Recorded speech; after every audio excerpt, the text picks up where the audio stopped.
My name is Francesca, and I'm thrilled to see so many faces and so many collaborators in the room. I hail from the Greater Farallones National Marine Sanctuary, which is a rocky outcropping of islands that are just about 28 miles west of the city of San Francisco, which is my home. So this location is also home to many, many marine mammals, fish, seabirds, and occasionally a diver and or a scientist. The ecosystem of this area is fueled by one of only 5 cold water upwellings in the world, which means it is nutrient rich, and that's why we all come, don't we? It's the kitchen, it's food, this is where we're eating. I'm proud to have played a role in the implementation and design of marine protected areas up and down the coast of California. It was the nation's first network of marine protected areas and reserves. During that time, however, things began changing, and especially in Northern California, we began to realize a wave of climate impacts, unexpected and some inexplicable. The first of these was a hot blob of water sitting off the California coast, and the scientific term for that phenomenon is the blob. And with the blob, with increasing warming waters, we had toxic algal blooms, which created domoic acid, which the marine mammals would eat, fish would eat, the crabs would eat, and our community suffered from the closure of the Dungeness crab fishery, which is both important to local communities that fish it commercially, but also a part of our livelihood and way of life, celebrating around Thanksgiving and Christmas with Dungeness crab, and then you're not allowed to. And then we continued with the sea star wasting disease, and we have a sea star called Pycnopodia. Pycnopodia is the big giant sunflower sea star. And for those of you who are divers or have seen it in photos, it's something to behold. One of the most important things that Pycnopodia does is actually eat purple urchin. What happened when the Pycnopodia and all the other sea stars went away? Well, the purple urchin began to overgraze. They began to overgraze all of the kelp. The red urchin had nothing to graze. The abalone fishery, which is a recreational fishery in California, which is a very popular recreational fishery, which brings $44 million annually to 2 counties for tourism and visitation, groceries, gas, you name it. We had to shut that fishery down because there was no more kelp and there was only purple urchin, and it continues to remain closed. This diagram shows you what we have also lost in terms of kelp canopy. From 2008, you can see all the green, and that's really where persistent kelp used to be. And as you go over the years, you can see there's no more green. What's happening? There used to be so much kelp you would get tangled in it. I authored a diving course called kelp diving so people wouldn't get tangled in it. It's not necessary right now, I'm sad to report. So what do we do about all of this change, all of these impacts? Well, first of all, I want to remind you of the beauty of what bull kelp looks like. And this is our typical picture. This is the before, and this is the after.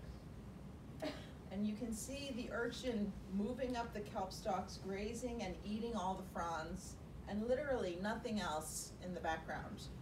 I was diving on Monday, on Memorial Day, in Salt Point State Park in Gersel Cove, which is not only a marine protected area, it is historically one of the most abundant areas full of sea life that I have ever been in. It's where I cut my teeth as an advanced open water diver, and it's where I've taken hundreds of people as an instructor and friends to marvel at the beauty that is Northern California. It was barren. It was empty of everything. Kelp, fish, marine life, there were only purple urchin. What do we do about this?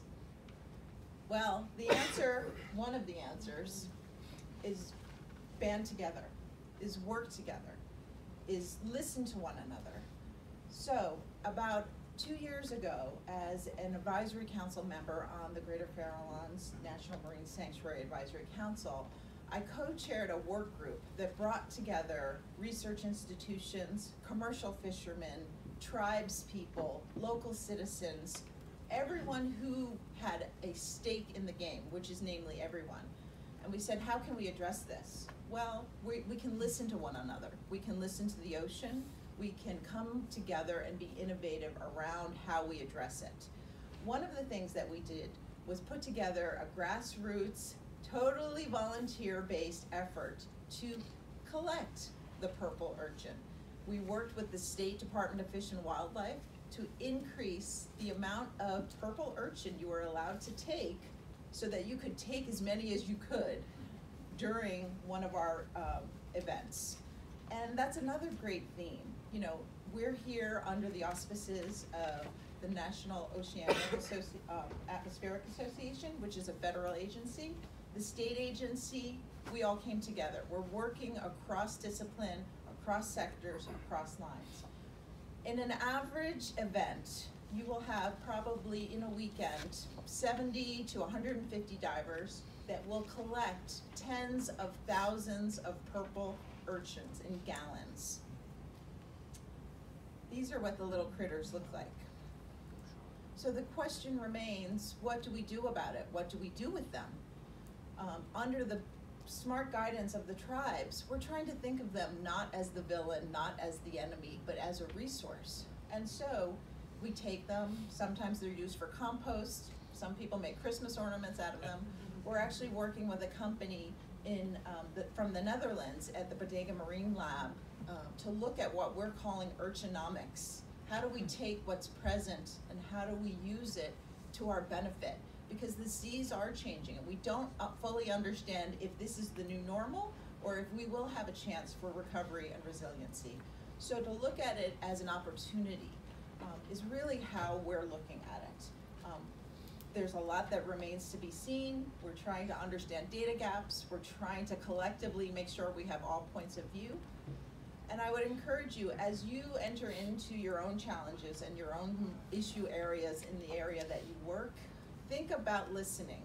Think about what someone else has to offer. Think about a different perspective, because it might not be that this is a villain, but this is an opportunity. And to close, I would like to invite all of you to the next urchin harvest removal, which is July 27th and July 28th at Ocean Cove in the Sonoma coast of California. And if you would like to stay abreast of what we're doing and our progress, please follow our hashtag Kelp Recovery Project, and you can find me on Instagram as Kelp Princess. And I really don't want to have to change my handle, so we really have to solve this problem.